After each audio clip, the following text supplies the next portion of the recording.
1775 সাল থেকে এ যাবৎ বিভিন্ন যুদ্ধে শহীদ হওয়া মার্কিন সৈনিকদের রাষ্ট্রীয়ভাবে স্মরণ ও শ্রদ্ধাঞ্জলি অর্পণের দিন তথা স্মরণীয় দিবস হচ্ছে বছরের মে মাসের শেষ সোমবার। এবারও স্মরণীয় দিবস উপলক্ষে বিভিন্ন পর্যায়ের অনুষ্ঠান শুরু হয়েছে বৃহস্পতিবার।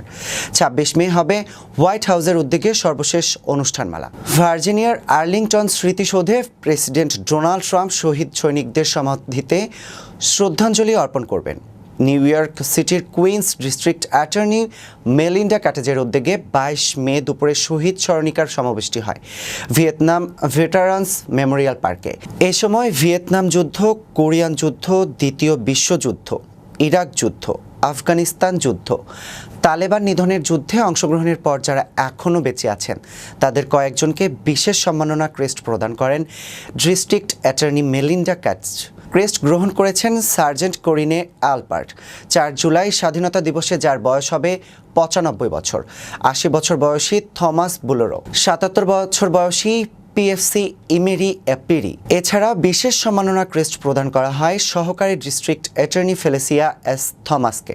মানবতার কল্যাণে অসাধারণ অবদানের জন্য শহীদ স্মরণে স্থাপিত একটি মিনারে অবসরপ্রাপ্ত যুদ্ধ ফেরত সৈনিকদের নিয়ে শ্রদ্ধাঞ্জলি অর্পণ করেন ডিস্ট্রিক্ট অ্যাটর্নি।